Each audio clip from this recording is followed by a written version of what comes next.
Hello, everyone, and welcome to another episode of The Ball is Round. I'm Hady Raphael, and tonight on the show, Olivier Renard has some moves up his sleeve. The CONCACAF W Gold Cup is drawn, and the Olympic Stadium begins exploratory work. That and a lot more on episode 160 of The Ball is Round.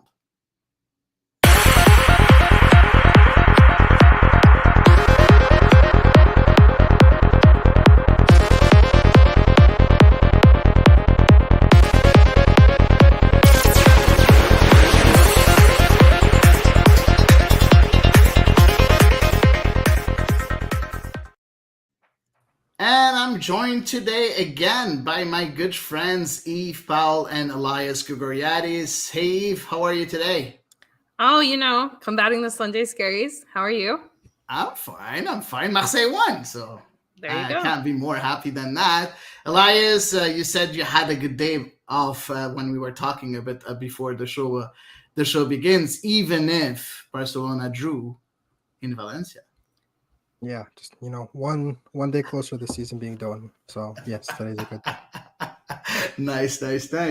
Guys, we thought we were gonna have a weird episode this week. We're like, what are we gonna talk about? That was last week. We're like, I'm not sure. Let's think about something. Maybe we can do some games. We can do something fun. And then Olivier Renard decided that we had some serious stuff to talk about. So let's move right to it. So first trade for CF Montreal as soon as the window opened to trade between CF Montreal and the LA Galaxy. Raheem Edwards returns to CF Montreal in exchange for $400,000 of GAM, 2024 GAM. And we have a return, yes, but it doesn't look like the same player that we once had, right, Eve?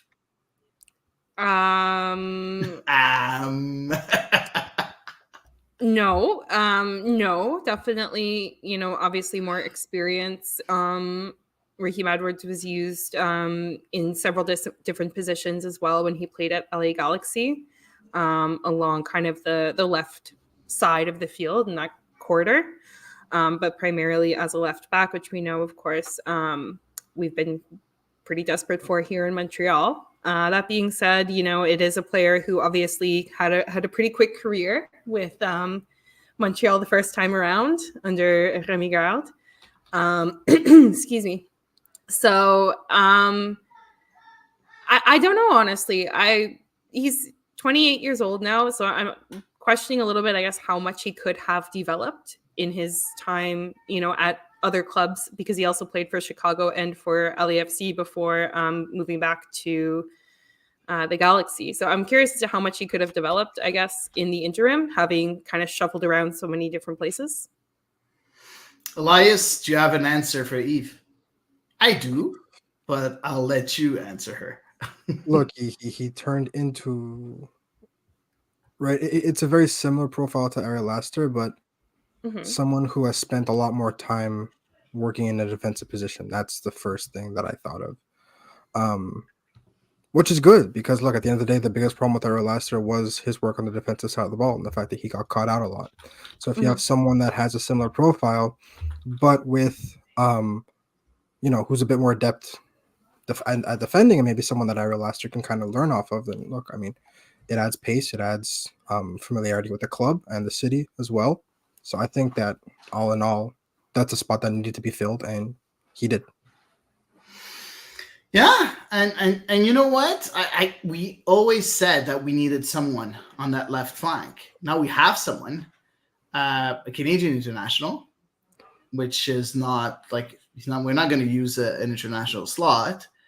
A player that did well in that position as a left wing back. So I don't know. I'm kind of okay with that deal. I don't like returns. You all know, but I'm like okay with that deal because it's not the same player that we're getting back, not the same position.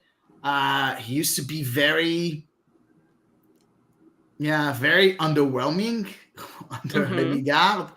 But when I watched a few games when he was at LAFC, when he was at the Galaxy also, I saw some nice things. So hopefully he's going to be able to repeat that with CF Montreal. I don't know if he's going to be the starter or not. We do have Ariel Lassiter, which option we picked up. So we do have 2 left wing backs right now. We have 2 right wing backs, and we'll talk about that right away. Talking about a right wing back, very daring move from Olivier Renard, exchanging Aaron Herrera for Ruan from DC United plus 500K of GAM. So it feels like you just sent Herrera and you got Edwards, you got Ruan, and 100K in GAM. Mm-hmm. What do you think about that? Yeah, I think that, when you look at the big picture of the entirety of those 2 trades, I like what I see. I think that it adds a different kind of profile because the fact that, yes, Lassiter is quick and Zachary Bourgaert is quick, but neither of them were either starters or in their actual position. Now you have 2 starting caliber fullbacks that are rapid and love to get forward. And yes, defensively, there's still some questions there. But at the end of the day, the biggest problem on this team was that they couldn't score. And I think that, what we've seen the last 2-3 years in MLS is teams that concede a lot still find success. Teams that can't score never find success, unless you're Nashville, right? But even then, their time ran out, and look at them now. So I think that Olivier Renard is kind of looking at the offensive upside with good reason, right? Because these are 2 players that love to get forward and that can also contribute defensively, but their main asset, their main selling point is pace, which is something that Montreal's also lacked sorely on the flanks. Yeah, Eve, you have a lot to say. Well, obviously the fan in you has a lot to say. The elephant in the room.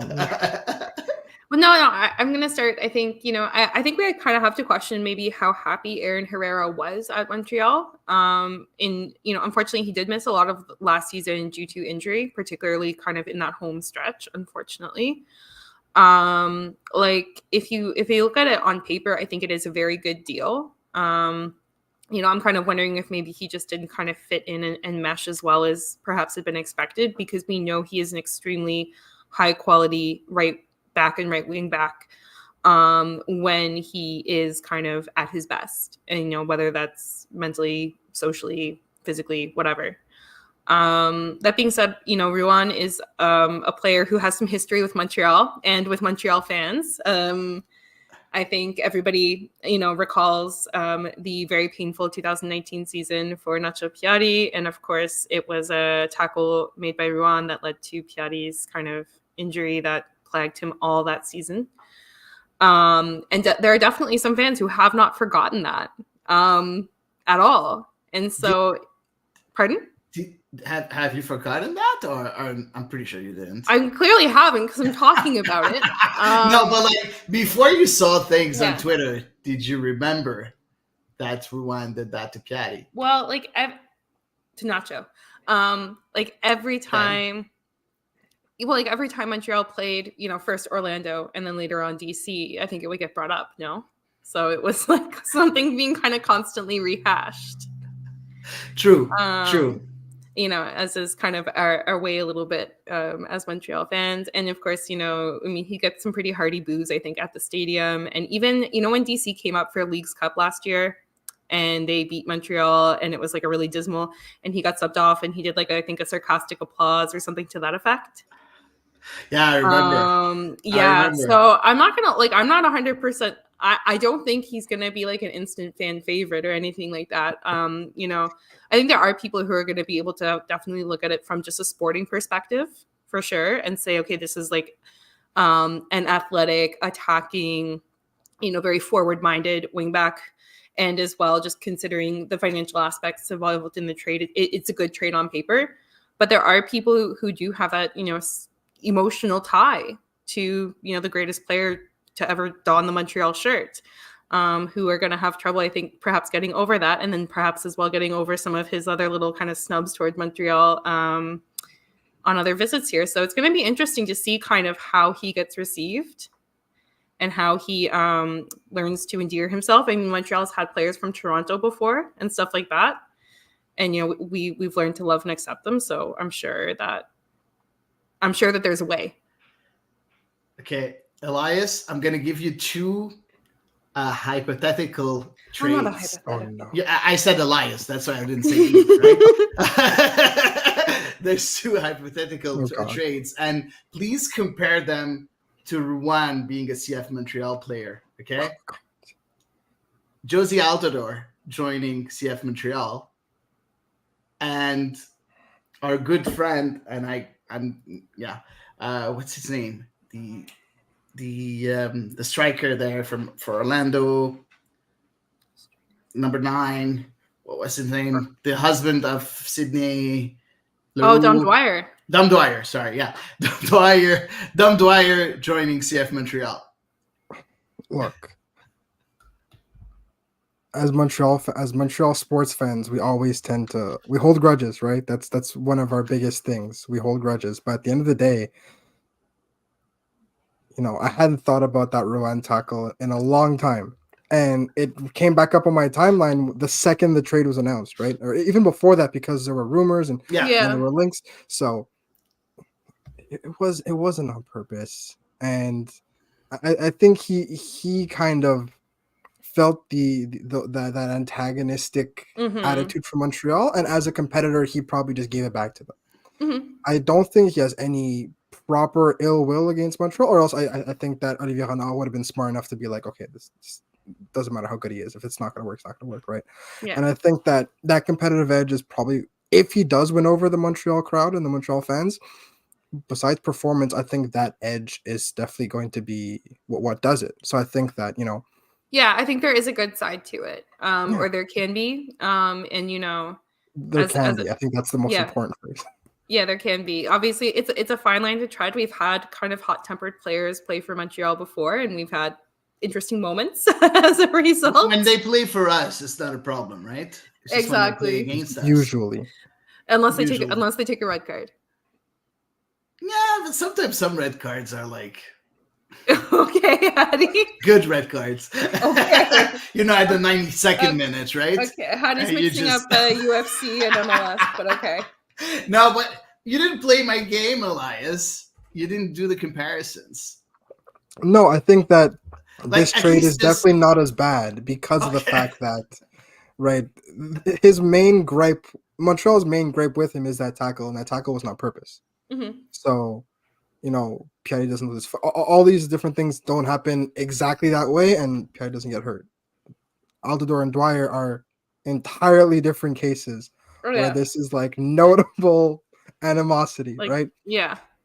And this is two-way animosity. I don't think Rouen has a special, like, you know, dartboard with CF Montreal logo throwing it at it, but I do think Josie Altidore does, right? So I think that's why it's not as bad, at least in my eyes, right? We'll have to see what his reaction is the first time he steps on the field. But in my eyes, it's definitely not that bad. We have quite a few questions here on the live feed. We'll answer it whenever it's the time to answer it. So just to let you know, we're not snubbing you or anything. We'll talk about it during the show, and we'll get there. Exactly. There's just one thing from Holy Gales that says, I'm willing to listen to him beg for forgiveness, and then Robbie answering her, forgive and forget. You know what? I like that. I like what that. I said about Montreal fans and grudges. Yeah, that's I'm willing to forgive and forget. The reason why I'm willing to forgive and forget is because of the abilities of Rouen. Because, you know, on the sporting side, he's a very good right wing back, as Yves said a bit earlier. I feel that he's a ZBG 2.0 in a certain way. Yeah. Because his delivery is a lot better. Than ZBG, but he will not score goals like ZBG. So it's gonna be very interesting, and he's a lot more experienced than ZBG, of course, being I think 28 now. Also, so I think that right now we're good on as with our wing backs, right? We have two right wing backs. We have two left wing backs. We have Ruan and Lassie on the right, and we have Edwards and Lassiter on the left. So do you think we should get someone else, knowing that Mathieu Choinière can help also on the two sides? Like, I think if there was like a young up and coming player, like a kind of a super depth role, if you will, maybe somebody who could get a few moments here and there, when there's a super congested schedule,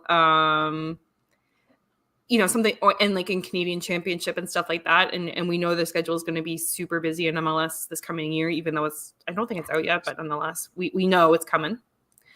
So I think like if there's a very young player coming up from the academy to get some development minutes, sure. But otherwise, I don't think it's as much of a priority now as the offensive sector of the pitch.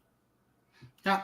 So very happy, I think. And, on the financial side, that's really interesting because you get that 100K of GAM, but also those two players are making exactly the same amount as Aaron Herrera. So you get two players for exactly the same cap hit that Aaron Herrera had. So I think that's very intelligent. That's like playing with the rules, and that's, for me, it's signed Vasily Karamantzidis, in my opinion. So I really love that move. Honestly, I was a bit skeptical when I saw the first move, and then I saw the second one. I'm like, you know what? It makes sense. Yeah, it makes sense. So let's wait and see the next targets of CF Montreal. We do remember that at the end of year presser, Olivier Renard said that they're looking for a left wing back and they're looking to upgrade their offensive sector. So we're waiting for that upgrade. And I think our friend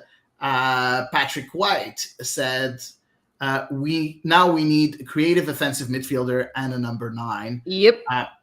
That's exactly what we need, Patrick. Yep. 100%. Yeah, let's add that to our list for Santa, please. Exactly. Let's wait and see what's going to happen in the future in the next few weeks. It's going to be quite difficult because word's getting out that almost every trade Montreal makes in MLS hits, and so their life is getting a little bit more difficult. They've already said that people have started asking them for more money. Exactly, like either asking for more money, or they're either reluctant because if CF Montreal is interested, then maybe we have a gem in our hands or something like that. So the life is becoming difficult for them trying to make inter-MLS trades. So they have to get a bit more clever with it. And this is an example of them, being smart about it. Yeah, exactly, 100%. And even if they're increasing the prices, they're still able to get some bargains. Experienced players, right? 28-year-olds. We always talked about the squad being a bit too young. So that's nice. We're adding a bit of experience, and I think that's not going to hurt for the 2024 season. Let's wait and see what other moves Olivier Renard and Vasily are preparing for us. As of right now, we haven't seen anything more, but that's already a lot before Christmas. So that's really, really interesting. Next, let's talk about the Olympic Stadium. The Olympic Stadium declared that they will undergo, I'm just going to get the statement. Exploratory studies. Exactly. No, exploratory work on the playing field surface of the Olympic Stadium to finalize the roof replacement business proposal. The playing surface will therefore be unavailable to the club for the duration of the work. That's the CF Montreal, of course, statement. As a result, the first game of the season in Montreal will not be played at the Olympic Stadium. The team's 2024 MLS home opener will be played in April in Stade Saputo. MLS will announce a complete 2024 regular season schedule before the end of the year. Guys, tell me more about that. Happy, not happy? What does it mean for CF Montreal for 2024? Go ahead, Eve. You can start. I don't like going to the Big O. I really don't. I'm sure I haven't had the opportunity to go when it's been a sellout crowd, and I understand it's different. So I've only been when it's kind of like an average crowd, like 20K ish. And it's icky. I don't know how else to put it. It's stale. It's not my jam. I like my soccer outdoors. I like it. I don't know, Stade Saputo, I mean, it needs a lot of TLC on its own as well, but it has, I think, a lot more pros than the Olympic Stadium does. So for me, I'm okay with this. Montreal has played on the road to start their season off many times before. So yes, the Big OWE, as Tate says. True story. So, it's kind of like a downer that we probably won't be seeing them until April. But that's okay. I mean, it means that the weather's going to be nicer for pre-match activities as well as the match itself. So for me, I'm as somebody who goes to the stadium, I'm totally cool with this. Interesting. Elias, how hard is it to start a season with quite a few games away from home? That could be. How many years has it been now, right? Is there though? Because by the end of the season, when you're in that by the end of the year, though, it balanced out to like 1 or 2 games more at home, right? So it doesn't. It's not like of the last 10 home games, there were 8 at home, right? Whereas this is going to be again, if we go off of last year's calendar, the first game in April was game 6. So I know it's true. It's a little bit up and down. You got a new coach. You are, it's going to be a very different looking starting 11. It's going to be a whole lot of different stuff. And you have to do it on the road. And being on the road, nothing's indicated that it seems going to be better on the road than they were last year. Statistically, it's almost impossible to be worse. But, yes, Elias, you're a team that was this bad on the road. And now you're giving them the first 5 or 6 games of the season on the road with a new coach and a bunch of new players. But I mean, yeah, no, and I see where you're coming from. I don't think that your arguments are invalid. However, there are advantages to being on the road. Obviously, for players who have families and stuff like that, it's definitely far from ideal, and I do feel for them. There are advantages, though, in the fact that the players they're going to be spending all that time together along with the new coach. And we think there's probably going to be several more new players coming in. So there's going to be a sizable adjustment period. So, I mean, they are going to be forced to get to know each other and forced to spend a lot of time together because they're all going to be living out of their suitcases for a while. They'll spend more time in Florida, at least, so they don't have to prepare for. At least they don't have to worry about the snow. They could spend 2 months in Florida if they want because they don't have to worry about training at the Olympic Stadium this year. And you know what? Maybe that means fewer injuries as well because we did have a couple of players pick up injuries in preseason training at the Big O last year. Yeah, there is another downside that you guys didn't talk about. If they do their whole preseason in Florida, the exposure gets a hit. Yep. Yeah. Because no media is going to be there to cover them. Yeah. And if you want to get things going, you need the media to be here and to talk about the trainings, whatever the new coach is doing, is putting in place. Watch the players train. That's very important. A few clips here and there. Those things are not going to be here, and I doubt that any media outlet will pay journalists to go to Florida to cover preseason. Maybe one or two. Not for 2 months, but maybe 1 or 2 for a week or so. Or if we sign a big player or a big coach or whatever, that might happen.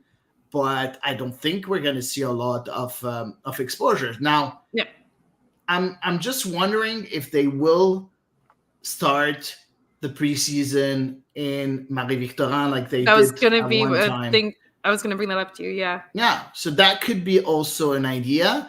And for me, it raises another question, and I'm going to ask you what you think about that. But don't you think it's about time that the Centre Nutrelet has a covered field? I mean, this is kind of a very good case for it. Like exactly, because you're paying for the Olympic Stadium for preseason, or you're paying Marie-Victorin for preseason. Why not do your own thing? Yeah, have your own facilities. Yeah, I'm pretty sure it's going to be expensive, but I don't think it's going to be, because you have, I think, how many fields do you have in Centre Montréal, Elias? 3, 4? 3. Oh, 4 technically. 2 grass, 2 turf. Exactly. So, like, if you're able to cover one of them, already you're saving, any kind of hassle whenever this is happening. Now, it's not good for the Olympic Stadium. That's 100%. But I feel that we're too attached to whatever the Olympic Stadium is doing, and for me, that's not normal. It's not our stadium. What do you think, Elias? I agree with you. I was never a fan of going to Olympic Stadium, the press box at least, right? As a fan, there's a bunch of amazing moments, but overall, you've been in the press box. You know how much of a nightmare it is to get there and then get to the media areas after the game. It's the worst thing in the world. So, and you can't really see very well from the press box too. It's not a perfect situation. This was going to happen eventually. This was inevitable, right? Whether it happens now or 5 years down the road, at some point you can't keep kicking the can down the road. At some point, it should have happened like several exactly. years, if anything, a couple of decades ago. Long overdue. So, Stade Saputo's up next, right? Yabel talked about it at length. And we covered it a couple weeks ago. Yeah, Stade Saputo's going to get a facelift, and hopefully, something in lines of facilities that allow teams like TFC to play in an open field, a heated field, stuff like that. It's technology that's accessible all over the world. So if Stade Saputo does get a facelift, that's the first thing that has to be considered is a heated pitch. Yeah. I agree, but that puts a dent on CF Montreal.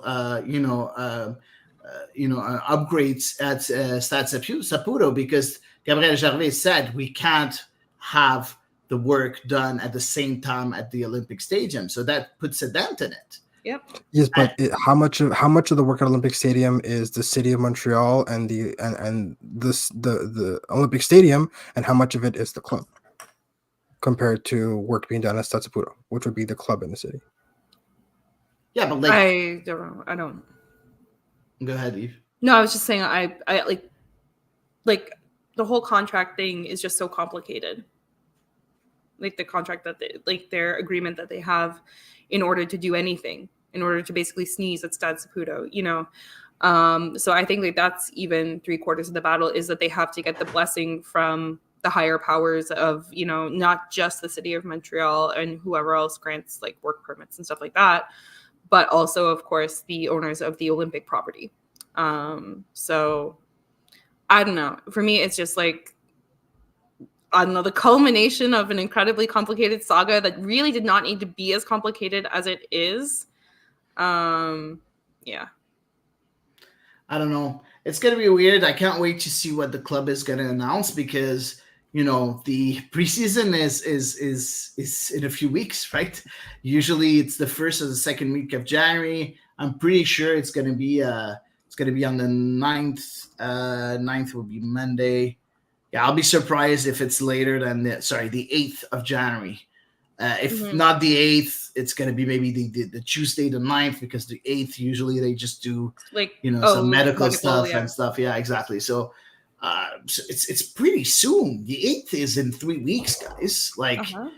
We need to know what's going to happen. This is you need to prepare this, and medias need to prepare this, and fans need to prepare this. The stuff has to be done. So I don't know. It's going to be weird to know. To not know where we're going right now for preseason. We'll see. Just my last thought. Yeah, go ahead. I really, really hope that they can just roll up that new turf they got last year and bust it out again after all that kerfuffle over changing out for a nice FIFA approved surface. Yeah. So I really, really hope that they can just, like I said, roll it up like little carpet and then save it. Of course. Of course, that's what's going to happen, right? I hope so. 100%. That would be incredibly awkward otherwise. But it takes a lot of money. That's a big investment. And Michael said that brilliant to have invested in a new surface. Fingers crossed been used it lasts for only more one than one game. match. Exactly. So I kind of agree. I think the timing is very weird from the Olympic Stadium, but at the end of the day, when you have the goal, you're just not gonna lose time, right? They had the goal to do that, so they needed to do it. Slowly, so exactly. So I kind of understand, but it's a pity for the new surface. That's for sure. Yeah. So we'll see. We'll keep you posted here on the Ball is Round of what's gonna happen with the Olympic Stadium, with the preseason and everything. That's gonna be really, really interesting. We're going to move to our third subject, and we're making sure to leave enough time for the questions because we got quite a few questions this week. And as you guys know, we always answer all the questions unless we forget some of them. And then we try to make up for it the next week. Exactly. So next subject, and I think this is a good one. It's the W Gold Cup. The CONCACAF W Gold Cup. The draw was done. Of course, the Canadian women's national team is involved in the W Gold Cup. Do we have? We sure do have the. Oh boy, it's a big image. Exactly, it's a big image because it's a big tournament, right? So group stage will begin on the 20th of February 2024. So very, very soon, with the final on the 10th of March. We, of course, it's in the US like usual. There will be prelims on the 17th of February, and the draw was kind of okay for the Canadian women's national team, with Costa Rica, Paraguay, and the winner of El Salvador and Guatemala. Eve, what do you think about that draw? Are you happy for that draw? Because you look at the draw for the US, and that's pretty tough. That's really, really tough. Yeah. I definitely think that on paper, Canada has the easiest group. Obviously, they were one of the first seeds. So, we knew that they weren't going to necessarily be placed with like the US or anything like that. But I think Canada definitely has the least scary group out of the groups available. Okay. Of course, having lived through the World Cup this past summer, I will never, ever, ever take anything for granted. And I will never say, Canada is going to make it out of this group, because we have seen it. We have been burned. So no, not going to say that. But I do think Canada should be able to, if Canada plays to their potential and is adequately prepared for this tournament, then they should absolutely come out top of Group C. Yeah, they have to no, otherwise it's Otherwise, it's unacceptable. It's a big letdown again. Mm-hmm. So no choice. Like, these teams are not as good as Canada on paper. So now it's the job of Bev Friesman to make sure that no surprises happen. That's going to be super important. And I'm very curious to know how the Canadian women's national team is going to be able to grow after the retirement of Christine St. Clair and to evolve after her retirement. Yeah. It's going to be very, very interesting. Yeah. Yeah. Before February? Is there not a window in January? I don't think so. For the men, there's a window, but I'm not sure. Am I mixing it up? I might be mixing it up. Yeah. They just finished the window, right? So I don't think. They did one in December. Yeah. No, that's true. Okay, but I don't know if they're gonna do like a pre-camp ahead of the tournament. You know, maybe what I mean? maybe during the prelims. Maybe during exactly. the prelims they'll be together. I'm pretty sure. Elias, what do you think about that group? What is the objective of Bev Friesman and the Canadian women's national team to finish top two, right? Because we saw that it's not a direct tree out of the group because there's three groups, right? So it's 1 versus 8, 2 versus 7, so on and so forth. Finish top two. I think that is the most important thing, right? Because there might be other teams in other groups that also have a really good group stage and just goal differential or whatever that you don't end up being top, but the first or second place would just kind of build on the fact that you have a more fortunate draw. Not only do you qualify, but if you qualify that high, then it means your road to the semifinals is significantly easier. So I think that it's not just about qualifying; it's also about setting yourself up for the rest of the tournament. Because if you qualify by the skin of your teeth and you end up in, God forbid, something like a fourth place match, or even in third place, and you end up coming up against a strong team that just underperformed, then you're setting yourself up for a lot more complication than you need at a stage like this with the group you had. So you could end up, if you get knocked out early, you could kind of look back at those group stage games going, if we had done better, then, we'd be playing XYZ and we'd have this path to the final and stuff like that. So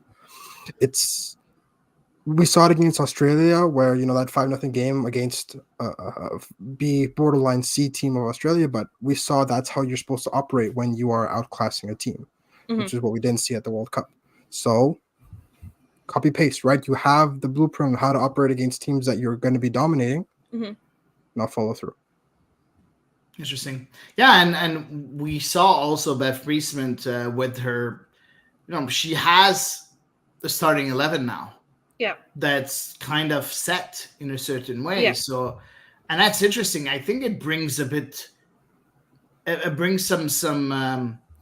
stability and also some insurances ahead of the game, which I think is very important ahead of competition, to make sure that you have a clear path and everybody knows their role in a certain way. Yes, of course, some things can change here and there, but the core is here. We all know about it. The only question mark that we have is in the middle, because we saw in the last few games, Beth Friesman, change from Quinn to Simia Wujo to Jessie Fleming. So we're not really sure. Julia Grosso also getting a nod. So we're not really sure who's going to be in the middle. But the rest, it seems like set in stone in a certain way. And I kind of like that before a big tournament. In my opinion, I think it's time that Canada, I'm not going to say has to win like the men's national team, because I think the men's national team has to win the next tournament, but Canada has to be at least in the semifinals, if not the final.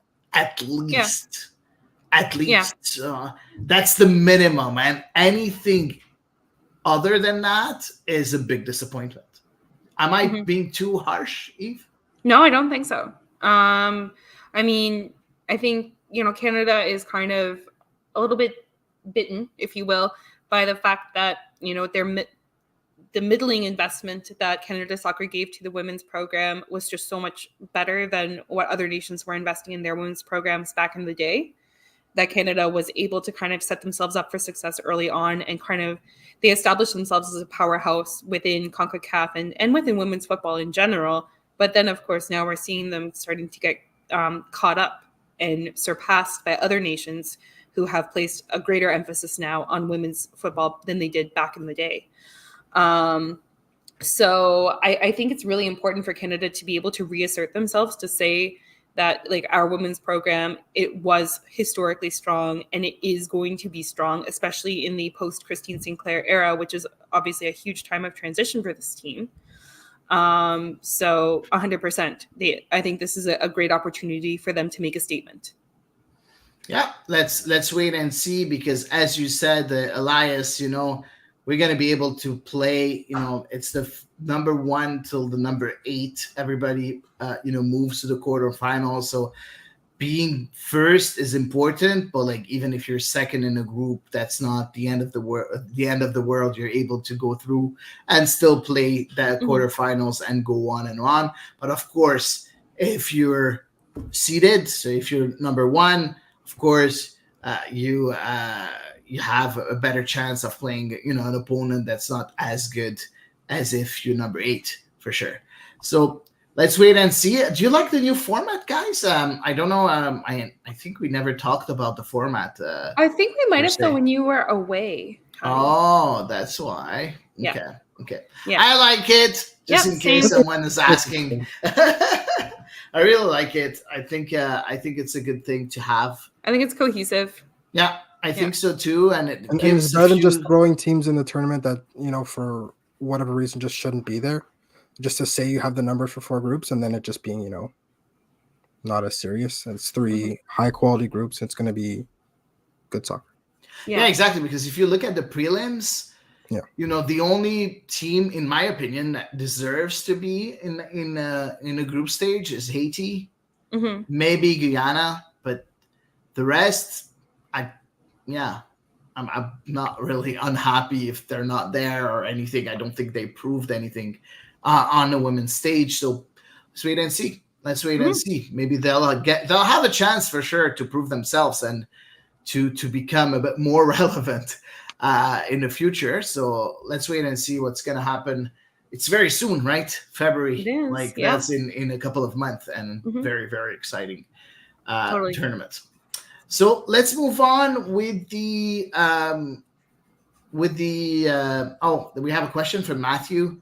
How is Jamaica out? That's a very good question. I think it's because of their federation and the strike. There's a strike in Jamaica, if I'm not mistaken, between a big disagreement between the players and the federation, if I'm not mistaken. I don't know if you have any more than that, Eve. But no, I'm just double checking. I'm not 100% sure if that's it. Because they weren't paid at one point, and they decided to do a strike. So I'm not really sure. I'm not really sure what's going to happen for Jamaica, but they're not there because of that. It's not by virtue of them. It's not by virtue of Canada beating Jamaica in the Olympic playoff, is it? No, that's no. Okay, I'm mixing up my tournaments.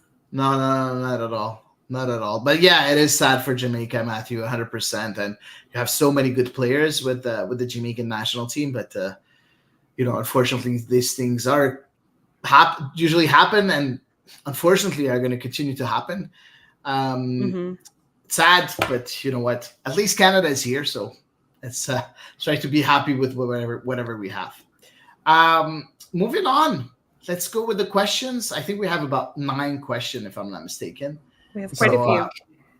Quite a few, and we have a few questions also here on Twitter on the live feed. But I think we'll go through the questions that were sent, and then we'll answer the questions that were on the feed right after. Okay. So will I just start at the top? Yeah. Go ahead. First up. We have Matthew. That's here. I think he is now here, if I'm not mistaken. Which MLS team will go far in the Champions Cup 2024? That's a good one. That's a very, very good one. Elias. Look, I mean, I don't know. I feel like MLS clubs are kind of finally on the come up, and Columbus is still so fun to watch, and I think that it's hard to bet against them right now, and I think that they're playing such attractive football that they could play both at home and away. I think that it's still there. They should consider this as favorites. And they do have a bye to the second round. They have a bye, which is also super important, but it's also the winning this final is also kind of just like reconfirming the fact they could also do it on the big stage. They do tend to make their lives a bit more difficult, which doesn't help in 2 leg tournaments. But at the end of the day, they're so good, and they could score at will. And in a tournament where 1 goal can be the difference, if they could just pull out of a hat like that, then it's hard to bet against them. I will always bet on Philadelphia. Always. Yeah, I think been quite effusive in my praise of the Philadelphia Union system in developing players, and of course their style of play and their patience, which I don't have. They're starting out. I think they have to play Saprissa, who Montreal knows well, and then afterwards, should they make it to the round of 16, it would be Pachuca. And I think that Montreal can Philadelphia, not Montreal. Sadly, I think Philadelphia can handle both of those teams. And then looking at like the teams who would be their quarterfinal opponent, I out of Herediano, Toluca, and Robin Hood, I think any one of those 3 they would also be able to handle. So I could see Philadelphia easily sailing through the quarterfinals if they make it past probably Pachuca as their greatest challenge. That's very interesting. And by the way, I just love that name, Robin Hood. By the way, Suriname team. I looked it up. I was so interested in that name. But you know what? I'll go with the obvious. Inter Miami. I feel Miami is going to be pumped up in a certain way. You know, they invested a lot of money into difference makers to win with maybe more to come. With maybe more to come. I'm not really sure. Honestly, I don't think that Luis Suarez would be a good addition, but that's my opinion. But let's wait and see. And I feel that money invested is just to get trophies. And they're going to go all in for the Champions League. And by maybe sometimes snubbing the MLS season just to get as far as possible in the Champions League. So I don't know. I like your two teams, of course, Columbus, Philadelphia, but I think that Inter Miami is also, you know, a team to look at for the later stages of the Champions League. So they have a bye also, right? They won. They do have a bye. Also. Yeah. And they'll play against the winner of Nashville and Mocha, which is a Dominican team. So it should be Nashville, obviously. So I don't know. We'll see. But they have a very, very difficult draw with Cincinnati, Monterrey, Comunicaciones from Guatemala, who's always a very good club, and the Jamaican club Cavalier. So it's going to be tough for Inter Miami. But again, they have difference makers. So let's wait and see. I think it's going to be a very exciting Champions League. Champions Cup. It's called the Champions Cup now. I'm going to call it Champions League till I die. You know me, I struggle with name changes, okay? Yeah. But I think it's going to be very, very interesting. I'm still not over the fact that Montreal is not in it. But, you know, it is what it is. It is what it is. So that's the first question. Do you have anything else to add on this question? Okay. Moving on with the second one. Next up is friend of the pod, Sam Savvy. Creator of the pod, too. Yes, also. So he said, with the recent addition of Ruan, how crucial is it to find a proper right center back or a left center back and switch Corbo over to the right? We definitely have solidified the right wing back position offensively, but it's a very scary thought to imagine Ruan and Campbell defending that wing. I like that. I like that question. 100%, I think we need to get a reinforcement for a central defense because we don't have enough depth in that position. If you're playing with a back three, you need at least 6 center backs. We do have 6 center backs, but some that are very early in their development. Too early in their development. That's the nice way to put it.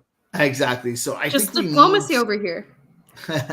I think we need help. Yeah. Maybe find someone in the middle and put Waterman on the right.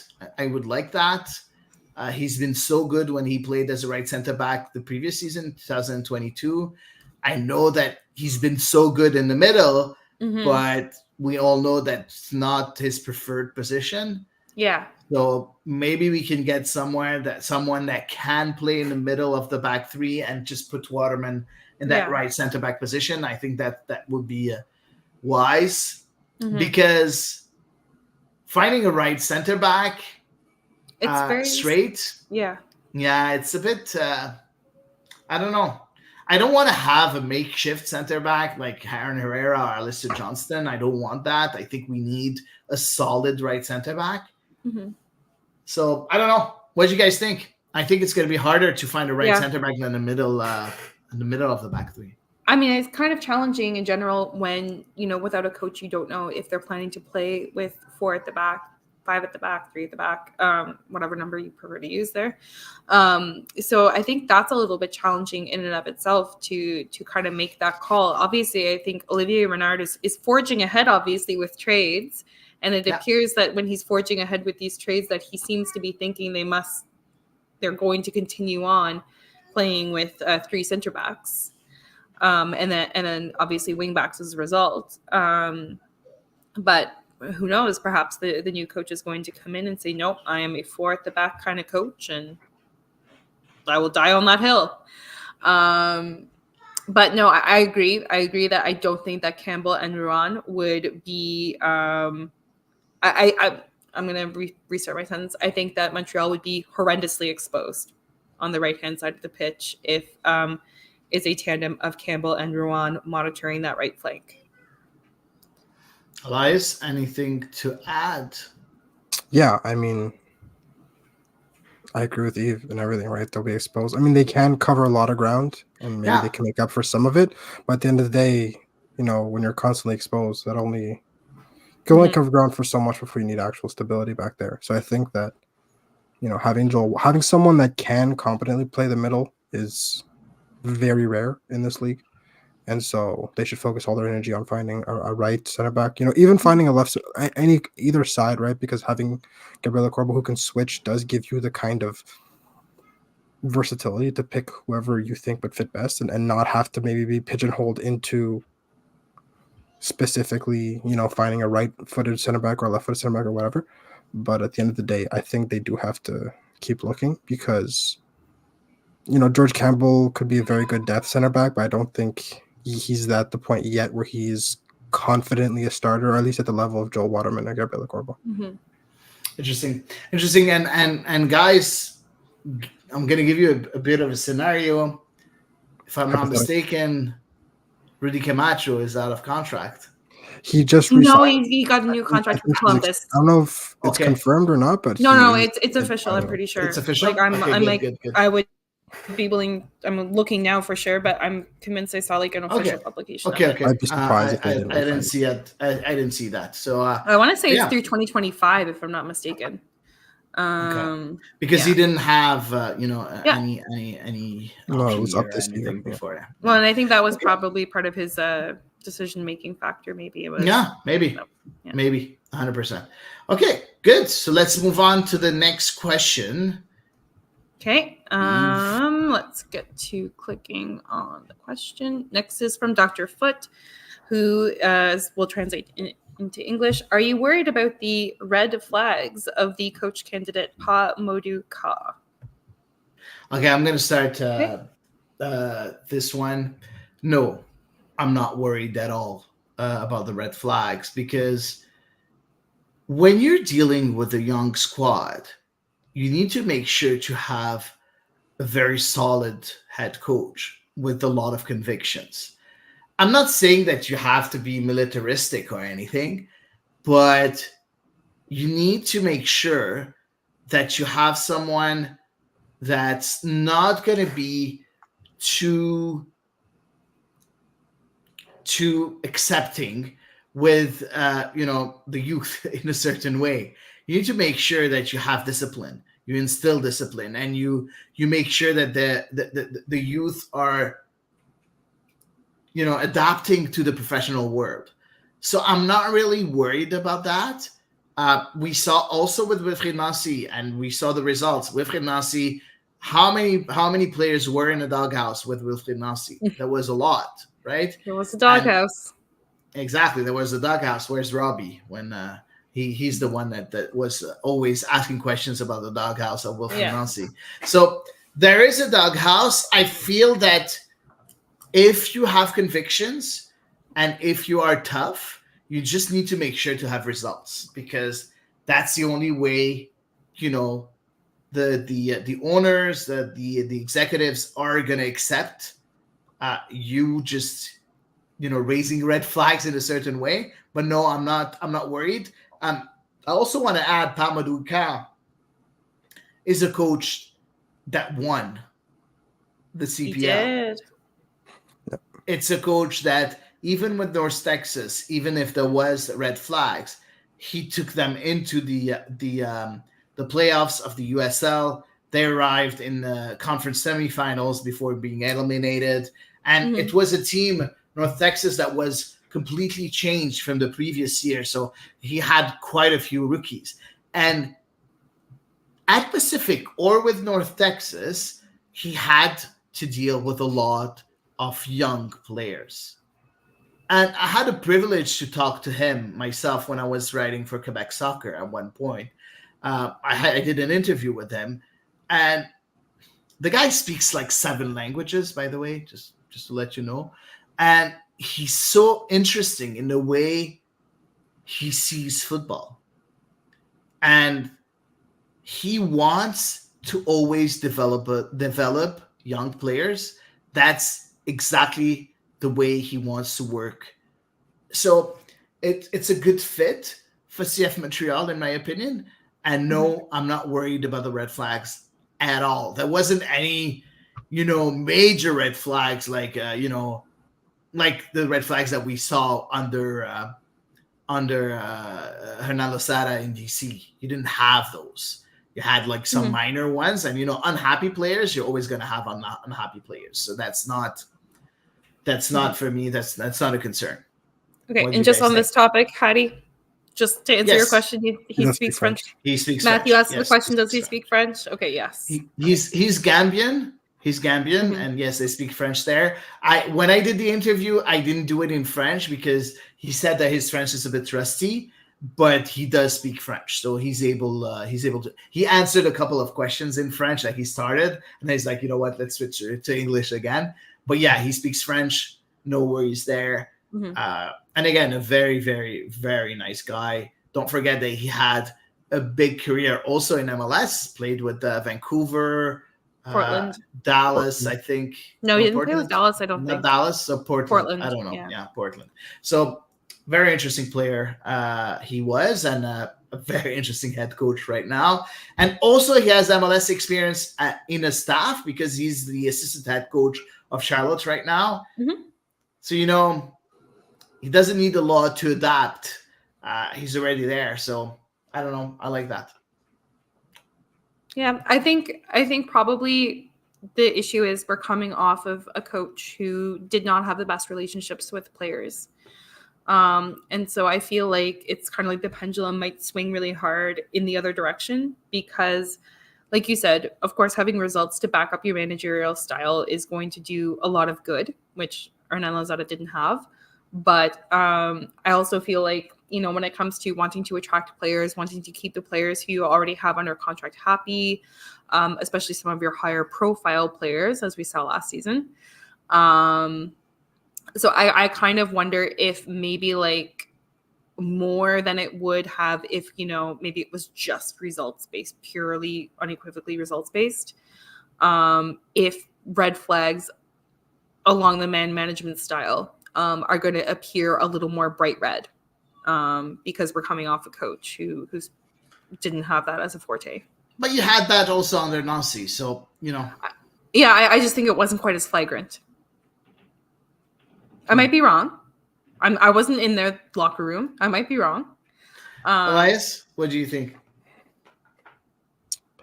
Yes, I know, right? I think that there's always the neutral guy. Always the neutral guy. I wouldn't call it worry, but I would call it, cautious. Yeah. Because the biggest thing about the biggest question around Hernan Losada when he first got here was, he's young and has he learned about the man management side of it based on the mistakes he made at DC? And the whole discourse was yes. And then, half the team ended up at some point or another voicing either displeasure or just not being on the same page as a coach, tactically or personally or whatever. So if this is the same song and dance we're going to do again, we speak it. Yes. I did some good things. I did some bad things. I understand. And this is, because he's a very strict coach one way or another. And that's fine if you're going that route. But, Hernan Losada was also strict. And look how that turned out, right? So I think that there's a certain caution that should be employed. But the big difference is, like Hady said, he's won. He's won a variety of different levels. He's found success at a variety of different levels. And Losada, his biggest success in MLS was getting DC into the playoffs that 1 year and getting fired the year after. So, I think they might be a bit more tolerable if, the results come, obviously. Other than that, I agree with both of you. Yeah. Right on. Good. Oh. All right. Shall we move on? Yeah. Okay. Next up, we have a question from Steven out of Cincinnati. Our good friend, Steven. Okay. We may have addressed parts of Steven's question already. Why isn't Pamo Duka the right gaffer for CF Montreal? One of my best ever FCC press box conversations was with Pa in 2018. Quality man / coach, but is he the right fit for you all? I kind of feel like I feel like what I brought up would be like why he wouldn't be a good fit for Montreal. But if you answer the question by yes or no, do you think he's the right fit? I would say yes. Like I said, aside from the red flag or flags, I'm gonna say red flag because my one main red flag that I'm aware of is his relationships with players, like his ability to navigate that authoritative head coach without coming off as being unkind or without coming off as being too harsh. That's my understanding of the main red flag for him. If there's something else, please bring it to my attention because I'm not aware of anything else. So I think that's my main concern. And like I said, primarily, I think it's more of a concern this year because we're coming off of a coach who had the same, who had a history of the same types of issues in his previous position before joining Montreal, who unfortunately didn't get results and who we know had some difficult relationships with players. But you still didn't answer the question, yes or no. I said yes. Oh, okay. I said yes. I said yes in general, except for the fact that I think things that would make a no are a stronger no right now. So yes overall. Okay. Okay, good. Okay, Elias. Yeah, he'd be a good fit, right? I think at the end of the day, Anello Sada and maybe some of the disputes you would have with some of the players would have been overlooked if they would win. And I think that this is the coach that could tactically and get them there. So I think that if they get results, people really won't care. If some rotational players aren't his biggest fan. Yeah, let's wait and see. So hopefully we answered your question, Steven. With on the podcast, You Ain't Lying, the podcast of Cincinnati. Really interesting podcast. We invited him here a couple of times. He invited us also. Always very interesting to have discussions, soccer discussions with him. So thanks for sending us a question, Steven. All right, next up. We have Amin who asks us, I'll translate it. So which player who will be available for the MLS re-entry draft stage 2 happening on Thursday at 1 p.m. would be interesting for CF Montreal. Last year 4 players were taken. I've been looking at the list and honestly, nobody really stands out because I understand that last year you had Achara who was picked up by Houston, but he didn't have a good season this year. I think he was injured most of the year. So if he's back to his normal self, yes, I think he's very interesting.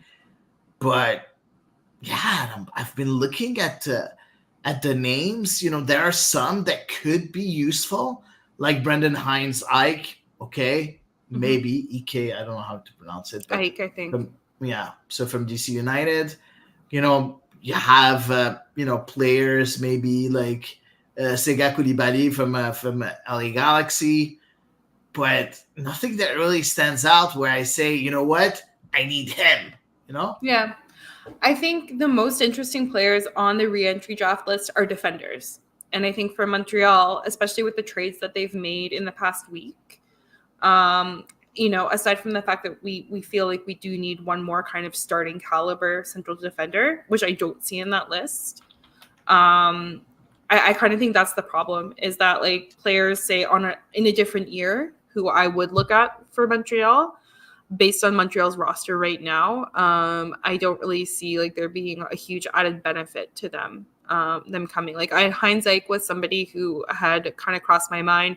Christian Gutierrez as well, another Canadian who has been called up in the past. Obviously, I don't think he's ever played with the national team, but nonetheless, he is also available as part of the reentry draft. But no, for me, like, yeah. Before Elias, do you have a name that interests you? I just no. The list did not. Sorry, I mean the list did not speak to me in any capacity. Yeah, because even as a striker, you have an interesting name with Yaroslav Niezgoda, who was really good with Portland, but he's injured a lot. That's the problem. But yeah, he's interesting up front. But if you bring a player up front, you need to get rid of some players too. So I don't know. I think we need that added quality up front. And as Eve said, all the interesting players are defenders. Yeah, but not only defenders. Like most of them left backs or wing backs, and we're set. Like Bonilla, who's a very good player from Portland, also. But I don't see any player really that stand out in that list. So no one for me. Yeah. Sorry, I mean, I'm pretty sure. I'm curious to know what are the players that you would find interesting. So feel free to tell us which one you would like. Yeah. All right. Shall we move on to our next question? Yeah. Okay, so we have two, but they're two very distinct questions from Renaldi Sortas. So first one is, among the most realistic options at the striker position in MLS, what would be the most interesting profiles for Montreal? I would personally keep an eye on Samuel Adniran from St. Louis. Elias? I have two in mind, and one of them has been a personal favorite of mine going all the way back to last year. He missed time this year with a broken leg, but it's William Agada, who plays for Sporting KC. Okay. Super versatile, rapid, loves to take people on 1v1. I just think that he's a super fun player to watch. Another one is Jeremy Ibobise, who plays for San Jose, I believe. Two young or relatively young players that are familiar with the league, that are by no means small. They're not, Chinonzo 4, Chinonzo the same size, but they do have some body on them, and just very similar profiles to Ramel Kyoto, who is who is the next person on Olivier Renald's list to replace. And I think that those are two. The second I saw that question, those were two players my mind jumped to immediately. I love William Agada. I think that if Montreal ended up bringing him in, I would be thrilled, because even though he did miss most of the year to injury, it was like a broken leg. It's not like a hamstring thing that's going to bother him forever. It's you break a leg, right? So yeah, those are two players I think that if either one was linked with Montreal and was brought in, I think would be a super addition.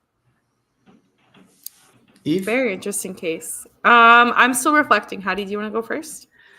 Honestly, I didn't have time to prepare because I received that tweet just 2 minutes before we started the I'm trying to keep you guys podcast.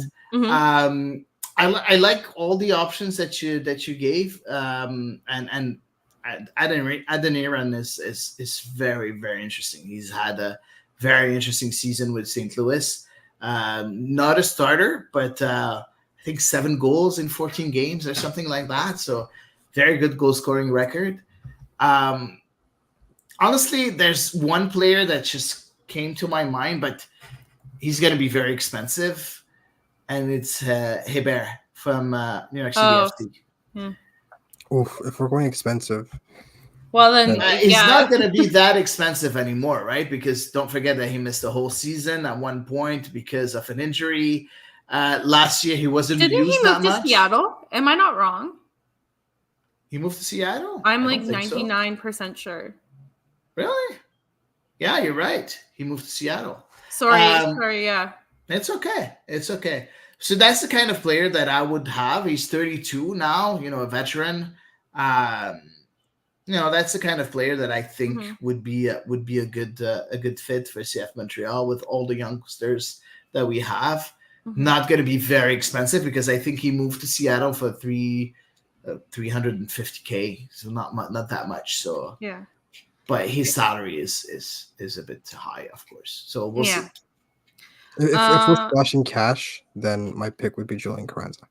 It's not splashing cash. I just told you this was 325K. Compared to more budget options, right? That would probably be a bit more expensive than someone like Ibo Bise. Yeah. But Julian Carranza. Ibo Bise, I think, would be more expensive than. You think? Oh yeah, 100%. 100%. Interesting. 100%. Ibo Bise is a player that he's younger. He's younger. He's an international also, U.S. international. So, he's going to be a lot more expensive for sure, 100%. Mm-hmm. What about you, Eve?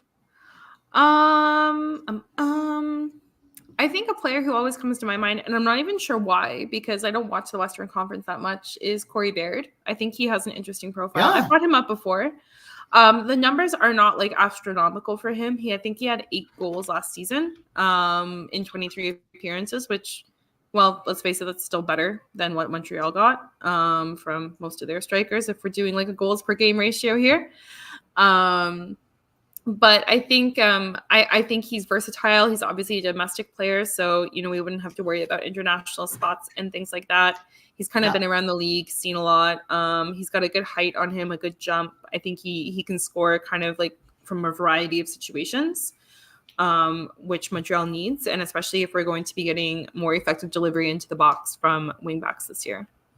Yeah, and he's a very interesting choice because he can play also on the wings. Mm-hmm. So as a right winger, a left winger. So if you decide to go with a 3-4-3, you're going to be able to use him too. He can play up front. You talked about 8 goals, but 6 assists too with Houston. So yeah, good point. That's pretty good too. I would love to see Corey Baird join the team. I think that's the kind of player that you want. I think that he's the kind of player that Cameron Porter could have been if he was able to continue his career and not be injury prone as much as he was, unfortunately. So, would love that choice. Okay. Next question from Renal. Next question from Renal. All right.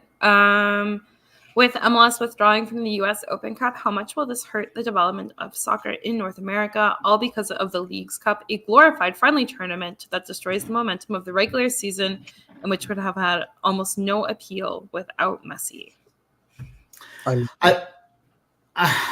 I agree and I disagree together. I agree and disagree. First of all, I think that the Leagues Cup, I don't like the scheduling of the Leagues Cup. I don't like where it is, but I like the idea of it because having Hemeki's team and MLS teams play against each other often is the key to develop faster because they have a lot more money, so better players. So I like the competition. I don't think it's good to have it in the middle of the year of the season. That's 100% sure. But all the other North American teams are following with the same thing. The NBA did the same thing with an in-season tournament this year. So I feel that that's a new trend that North American sports want to go for. Now, I disagree with the decision of U.S. Soccer to withdraw the MLS teams from the U.S. Open Cup. Yeah. For me, this is bullshit. Really bullshit. Like, you can't do that. U.S. Open Cup, you have a chance to play a competition that all the amateur teams are playing. All the pyramids, all the tiers of the pyramid of the U.S. pyramids are represented, and it's the beauty of the cup, right? You play. Yeah. You have anyone David can win. Versus David against Goliath and everything. That's the beauty of the sport. This is what soccer was built upon, right? These kinds of cups. And it's the same thing with the FA Cup in England, same thing with the French Cup in France, the Coppa Italia, the German DFB Pokal. Like, all the cups have been It's so weird. Yeah. very important for soccer across the world. Mm-hmm. There's a difference between rotating your squad for a cup match and removing just fully sending your MLS Next Pro team instead. Yeah, exactly. That is. It's like really for me. It's really disrespectful to the rest of the pyramid. Yeah, 100%, 100%, and it's the oldest competition in the U.S. Yeah, it's one of the oldest that's still active in the world, by the way. Yeah, there's more only than 100 years. There's only like 10 or 20 that are older than them in the world right now. That's still going. Yeah. So it's crazy. It's crazy. Like you're spitting on your heritage in a certain way. Yeah. No, I am not here for it. No. My only problem with what you said about the Leagues Cup and the tournament is, first of all, the NBA tournament, the in-season tournament, like the first 3 games counted towards the regular season. So it's not like it was a separate... But you can't do that because you're playing against MLS. Exactly. The problem with Leagues Cup at the end of the day is the travel. And if you do it mid-season, the travel, like you have the Champions League, which is Europe is infinitely smaller than you know, for example, Montreal going all the way to the south of Mexico, or Vancouver going all the way for one game and then going back, but also having to factor in the insane travel they already do in MLS, just going from, for example, like they have a game in Miami, right? Vancouver to Miami or Montreal to LA is insane. But then you're also adding on top of that even more travel, because if you don't block out, for example, if they blocked out a month and they said every group is going to be played in one city to minimize travel, I get that. But if you played throughout the course of the season, which is what they should do, the travel becomes impossible, and then you're asking way too much of these players who are already insanely overworked. Yeah. So they're in a bit of an unwinnable situation, and they have. We talked about it a couple of weeks ago about North Americanifying soccer, right? To make it more, they can't have a Champions League style thing without putting on thousands of kilometers in travel. Whereas, you know, that almost never happens unless a European, like a Southern European team draws a team in Russia. So I think that all that considered, they have to kind of take stock of the Leagues Cup is worth it. And I think they've sunk too much money in, and it's just kind of a really crummy situation that the players are in now. Yeah. There's a lot to dislike about the circumstances. It's a shame because it gave us some really good games. That's the worst part. It turned out to be a really fun tournament.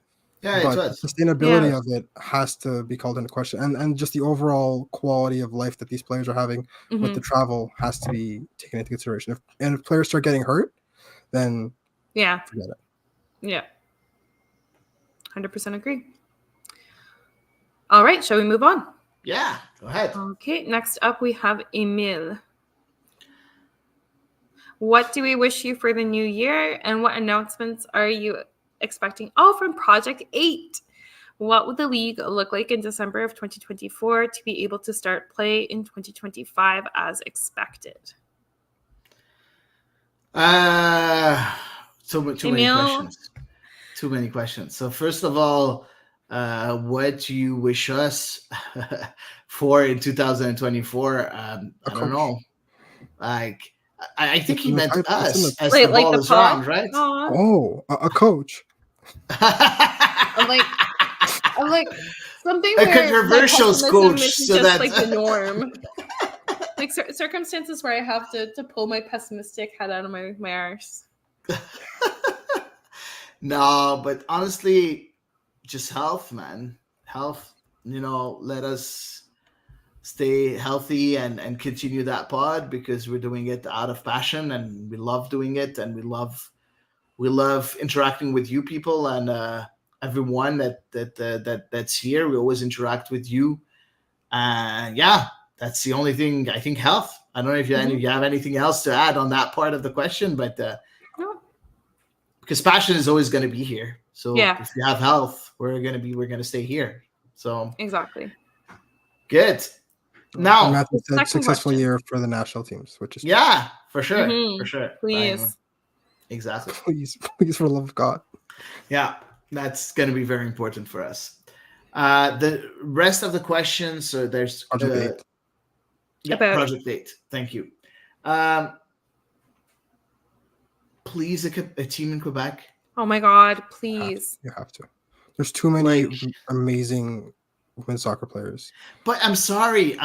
We don't have a team in CanPL.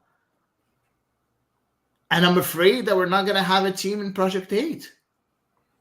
It's a very real possibility, which is honestly, like, terrifying. I mean,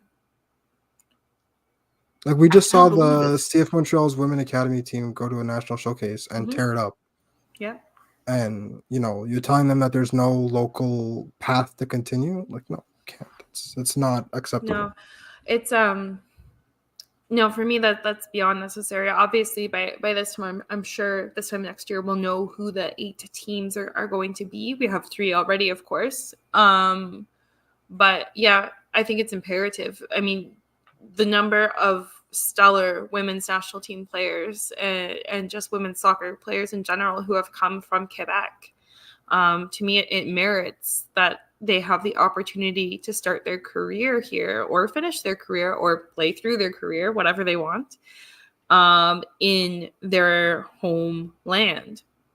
So yeah, for me, I'm like, please, for the love of God, give us a Quebec team for me to support. Please don't make my nearest team be Toronto. I'll cry. Oh, I will never support a Toronto franchise, so I'm sorry about that. I can roll with the East Coast, even if they want to. Yeah.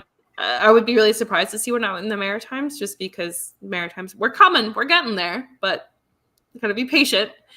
Yeah. I want to be able to support a local team.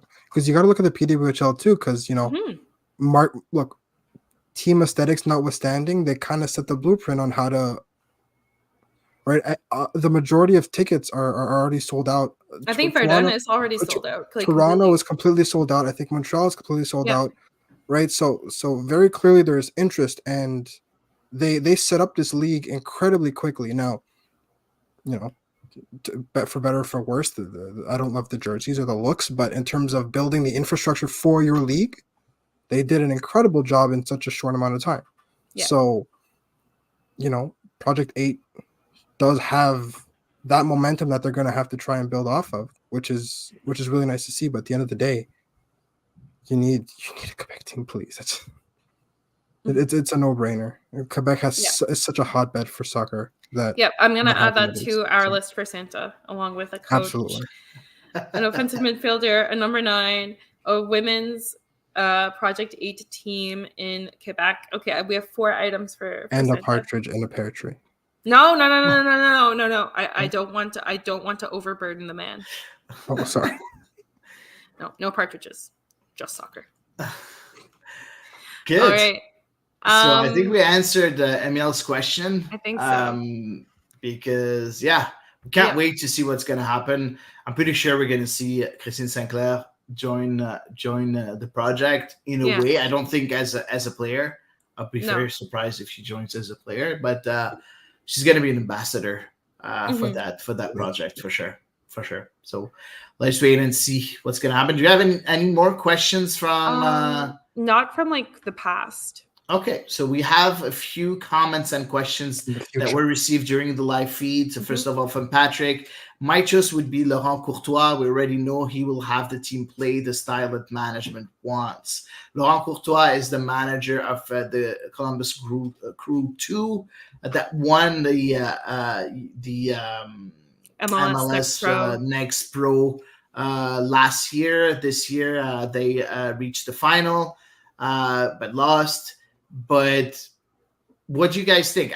I'm going to be very honest. I never watched the games of the Crew 2. So let's just put it out there. But I like, the development of the young players that were with him the first year, the Mo Farsis, the Patrick Schulte, the Jason Russell-Rowe, that are now with the first team and were very important in that quest for MLS Cup. So that proves that, the development part is here for Laurent Courtois. And I know him as a player. He played with Istres in Ligue 1. He was a very good player, attacking midfielder, very good technically. So that's the only thing I know.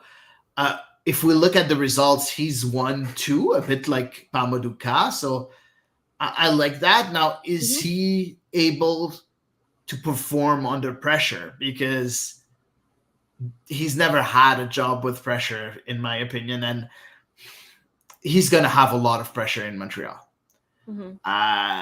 That's the only question that I have. When you see Pamadouka, he had pressure. He was able to perform. He won the CanPL, even if Pacific FC wasn't at all the favorites to win the Canadian Premier League. So that's the only difference between the two, in my opinion. I don't know if you guys have anything to add regarding Laurent Courtois. I mean, obviously, like you said, I don't disagree with the pros that you mentioned for him, for sure. He is quite young I shouldn't say young, but like his coaching career is reserve teams and academy teams. So, like you said, it's a different environment for sure. That being said, obviously, if we're concerned about the cultural aspect, he is from France, so we know that he would be able to come here and speak French. I'm pretty sure it hasn't all fallen out of his head since he moved to the US. I hope. So that is always, of course, a really important aspect when looking for a coach in Montreal. I know Olivier Renard said it's not imperative, but it is a huge bonus. And of course, if we have concerns about visibility and coverage, if Montreal is going to be on the road, it's going to be a heck of a lot easier to get visibility and coverage with a coach who's fluent in the language here. So I think that's also a big pro that we have to take into consideration. But that's the only point that I would add, Hady. Elias? Yeah, I mean, they came out with a metric, I think last week, about comparing the play styles from the academy team and the first team, and Columbus Crew 2 ranked first in terms of how similar to the play style they play to their first team. So this is obviously someone who's very, very familiar with Wilfried Nancy's style of play, who's very familiar with, by association, what Olivier Renard wants, and he's had success with it. So, where, Pamadouka's play style is a bit more up in the air, this is objective, quantifiable proof that he knows how to play Olivier Renard's style, which, as you could tell from the way Renard spoke during the presser when Osada was let go, that is priority 1, 2, and 3 right now, is being able to play the style that he wants. And you couple that with the fact that he is familiar with the academy setup, and he is, very successful in the academy setup. It's ticking all the right boxes, right? And I think that having two people like Pamadouka and Laurent Courtois, if those are the two favorites, that's a very good problem to have, because they both look like really, really good options. And at that point, it's much easier to pick the best of two good options than, the lesser evil when you don't really have, maybe any really good prospects. So I'm excited to see who they pick, because I think either way, there's a lot to be excited for. We have one more, and it's from Michael. We already said that. We already looked at this one, Hady. No, not this one. Sorry. This is the one. Sorry.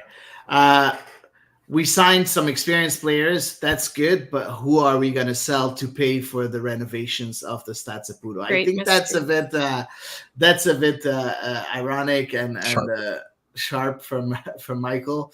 I don't know. We'll see. But if there's an opportunity to sell a player for a big fee, I'm pretty sure CF Montreal is going to jump on it.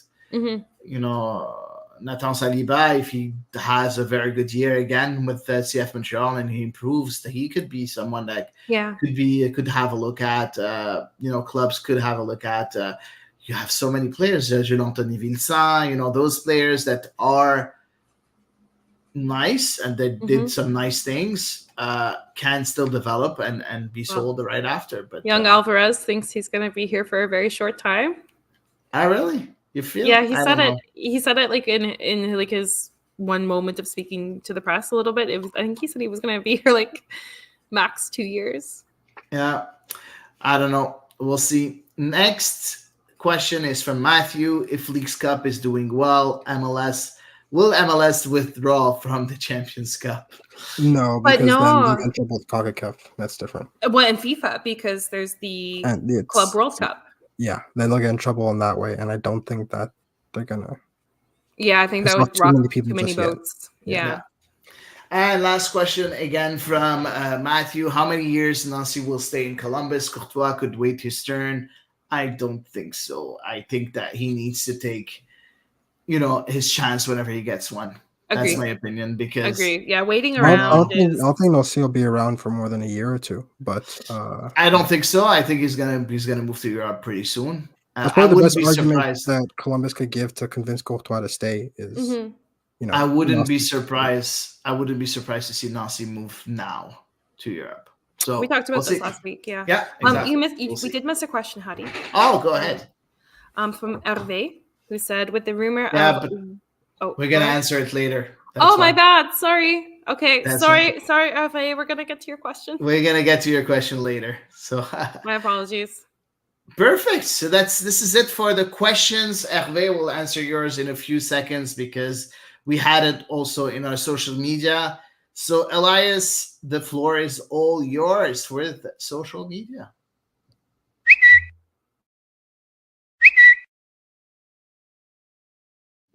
All right. I'm never going to change that, by the way. So this first tweet is from MLS Buzz. 2024 on-field MLS changes.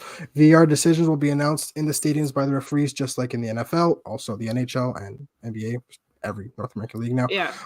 Any player requiring treatment from, I guess, medical staff will be required to stay off the field for 2 minutes, and players being substituted will have 10 seconds to get off the field.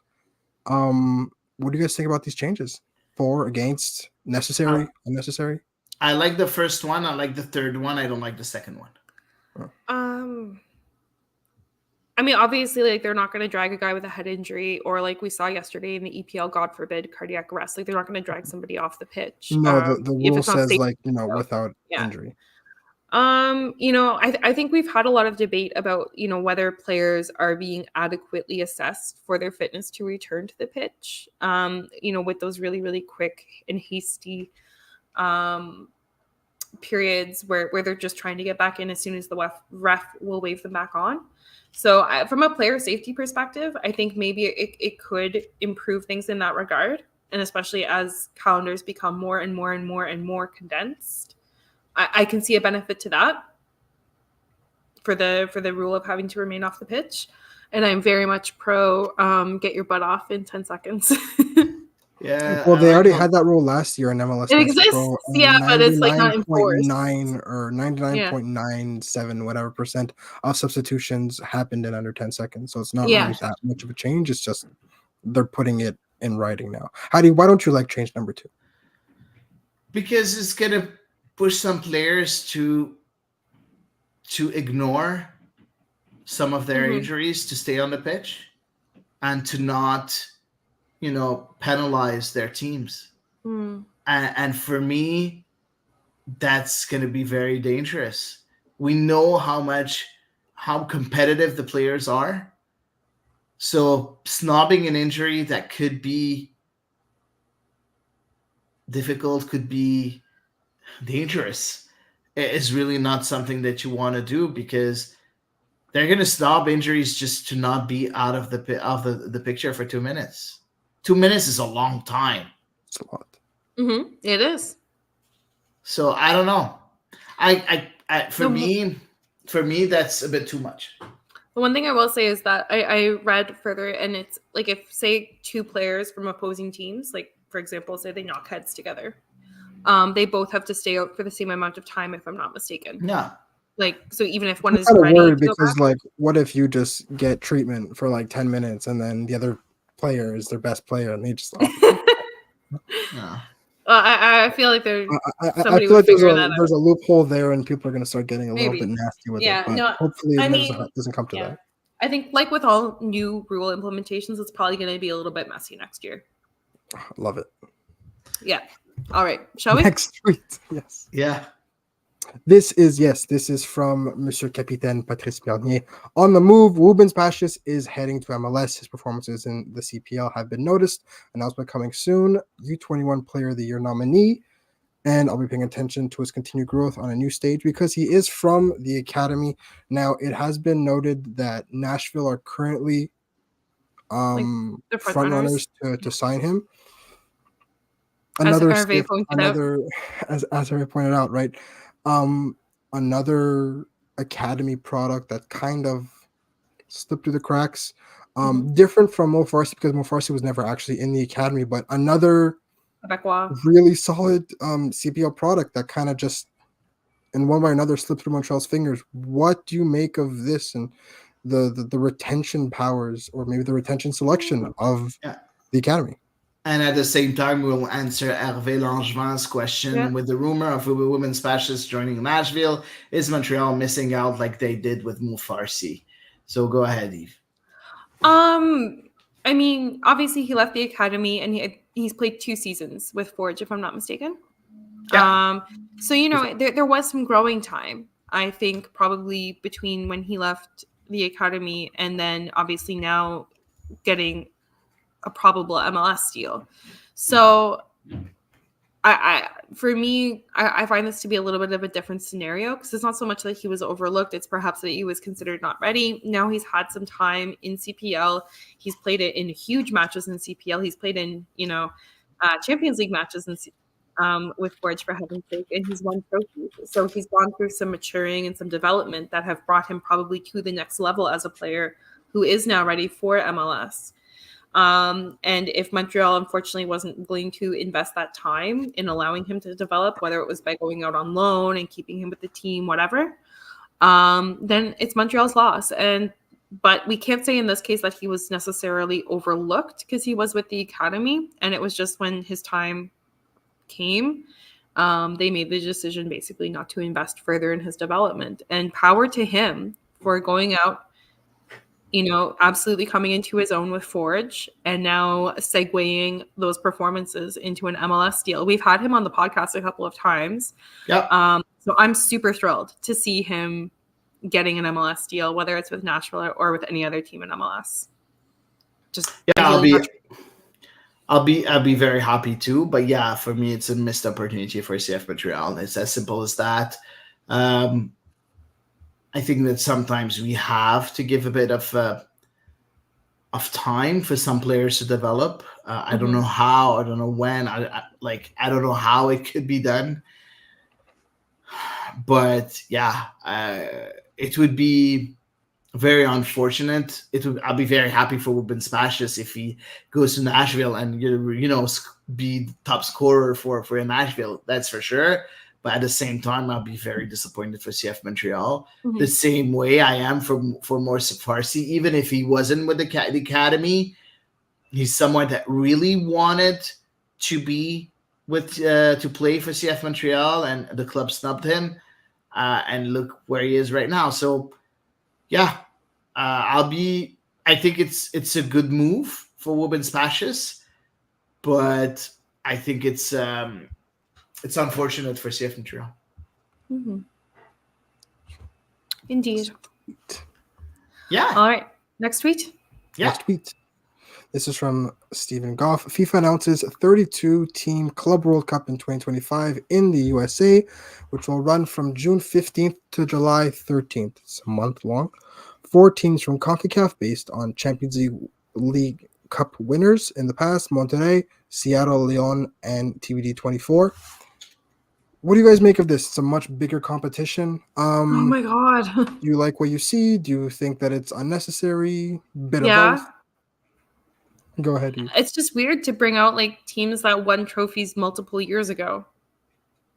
Yeah, it would have been weird to see Montreal get any kind of MLS credit based on one season, and now here they are, right? That would be kind of funny. Yeah, I don't know. It feels kind of random and arbitrary to me. I don't know why it's necessary, I guess. I don't know. That's the trick. It's not.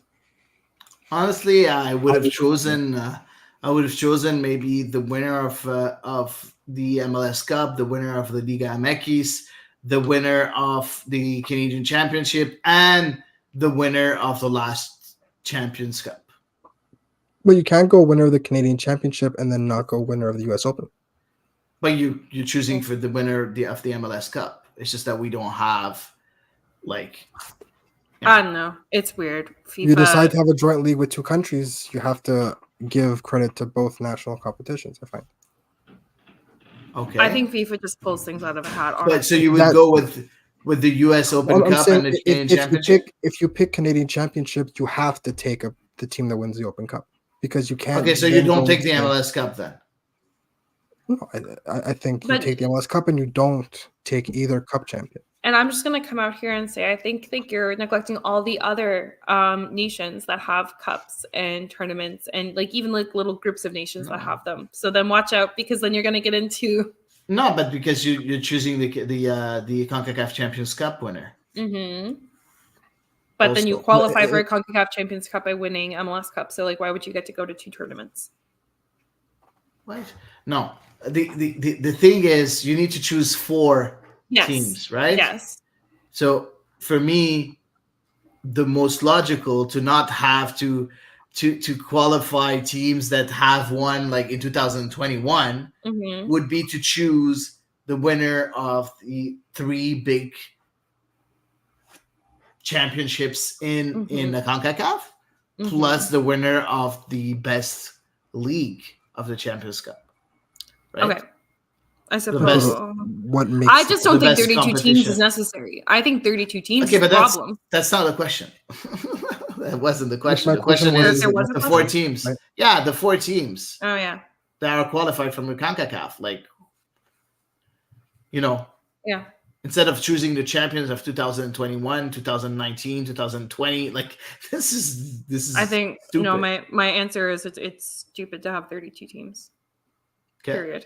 Yeah. I would pick MLS Cup, Liga MX winner, and then the 2 finalists for the Champions League. That's it. That's your 4. And you know what? That even I sounds like more that. high caliber, because that also opens up the playing field beyond just US and Canada. So That's your 4.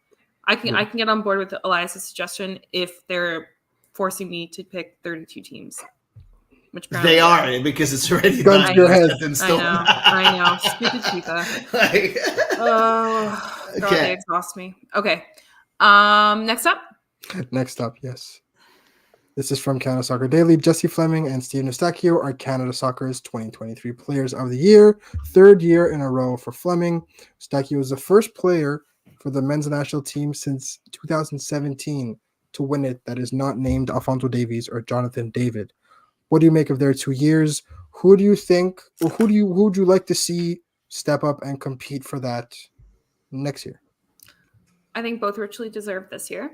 I think both of them have had excellent years with the national team, more so for Steve Eustachio probably than Jesse Fleming, just based on how the Women's World Cup went. And they've both had solid years with their clubs as well. So I am definitely on board with these choices. As for next year, obviously we saw Ishmael Kone win Men's Young Player of the Year this year. So why not dial it up a notch for him, perhaps? And on the women's side of things, I feel like Ashley Lawrence is such a classy player, and kind of her contributions can be a little bit overlooked. So a part of me would love to see Ashley Lawrence be the winner of this next year. She seems to be getting a little bit more consistent minutes now with Chelsea in the past week or so. So fingers crossed that keeps up, and that she's able to contribute in that way, because we know that she is such a wonderfully classy player. I agree with the 2 choices of Eve, but I'll take 2 other choices because I want to be a bit more daring. So the first one will be on the women's side, Chloe Lacasse. Mm-hmm. I think she's been doing tremendous with Arsenal. I don't know if you guys watched the tackle that she did on the Spurs. It was like the very last move of the game. That was like crazy. I think that she's really, really good, and she brought her game to another level. Even at I think she's 29 or 30, and she's still improving and evolving, and I love that. Mm-hmm. So I would love to see Chloe Lacasse get that next year. And on the men's side, trying to find someone else, but I would like to see Kyle Larin get that at one point, because he is the best goal scorer in a program in Canadian history. So I feel that if he has a good year this year, that means that he would have scored a lot of goals with the Canadian men's national team. I'll be very happy, because I think he's a bit underrated. He's very underrated, and I love when he plays with the national team. I think he's been so good since John Herdman joined the team as a head coach, and he's been improving every year since then. So yeah, for me, Kyle Larin and Chloe Lacasse. Right. I'm gonna go with Evelyn Vien. I'd love to see her. She's been Yeah. obviously Roma's doing great in the Champions League. They beat Dortmund, if I'm not mistaken. Not Dortmund, Bayern Munich, which is no small feat, and they're looking very good spot to qualify for the next round. For the men's team, I'm gonna pick Fikayo Tomori. No, I'm kidding. I'm gonna pick. I thought I could reach through the Oh, man. I'm gonna pick Maxime Crépeau. Yeah. He has been Okay. an absolute rock star. I think he's going to take the mantle of starting keeper, starting the next window. God, I hope so. I hope so. And I think he's going to take it and run with it. He's proven time and time again that he is the man for the big occasion. And I think that he is going to absolutely turn some heads. And I don't know if he's going to make them jump to Europe, but he's definitely going to solidify his grip on the number one spot. And I'd love to see him get that kind of recognition. I would love to see Maxime Crépeau. I don't know where he's going to play next year. I think he's out of contract, right, with LAFC. Yeah, so. But you never know. I mean, negotiations can obviously continue. Oh, yeah, for sure. Given that he's played in 2 MLS Cup finals 2 years in a row, I feel like even if LAFC decides to move on, there's no shortage of suitors going to be at his door. Yeah, for sure. And I did really also enjoy Matthew's suggestion of Vanessa Gil. Yeah, I honestly thought that she would signed for Lyon. By the way, we don't really talk about it, but she signed for Lyon. Shout out. So it's the loan that's kind of been going on since forever by this point. It's extended, or is it the permanent deal? 2025. No, it's a loan. No option to buy. No option to buy. It's really random. Yeah. So because they want the price to keep on going up before they pull the trigger in. Maybe. Yeah, maybe. All right. Well, final tweet. Yeah. So we get this is from Giuseppe Campanelli. Ismail Kone today versus Preston. 8.8 rating. Man of the match. 83 minutes played. 1 goal, 1 assist. 85% pass accuracy. 3 chances created. 2 out of 3 shots on target. 4 out of 5 successful dribbles. 1 out of 2 accurate long balls. And 6 out of 10 duels won. We haven't really checked in with our CF Montreal boys that have gone overseas in a while, but what does news like this make you feel? Well, he's also a player for the national team, so it's like extra. Extra, yeah. Yeah. Go for it, Hady. We've got 2 CF Montreal boys who are part of the national team, but this one, given that he's homegrown and everything like that, seeing him put on a performance like this, homegrown, technically. Local. Like homegrown as in Montreal homegrown. Yeah. Not CF Montreal homegrown. Yeah, exactly. But yeah. What does that do for you? I love the progression, the evolution of Ismail Kone, because if you look at his goal, I've never seen him score such a goal with CF Montreal, like from outside of the area. And for me, that's showing the progression of Ismail Kone, and which is really, really interesting. So yes, he's playing quality minute with Watford in championship, but also he's getting better and better by playing with Watford, and that's exactly what you want to see. Now, hopefully we're going to see him, be consistent with these performances, because that's what you want to see. That's the next step for Ismail Kone, not have like 2-3 games where he's good. We want him to be good for the whole season. But yeah, very encouraging, I think, for him, for us, for the Canadian men's national team, for everybody. Mm-hmm. Yeah. No, I think you said it all, Hady. Nice. Love it. Good. Was that it? That's it for the Twitters. That's it. Thanks a lot, Elias, for getting those tweets. Really, really nice tweets, quality tweets that we discussed. Guys, that will be our last episode for 2023. So we'll be off, of course. Unless a major move happens, this will be the last scheduled, let's say, last scheduled podcast for the Ball is Round in 2023. Thanks a lot for following us the whole year. It was amazing as usual. Thanks to you, Eve, and to you, Elias, for being a part of the team. I really love having the discussions with you. It's always amazing how long we can go for during those pods. I really love it.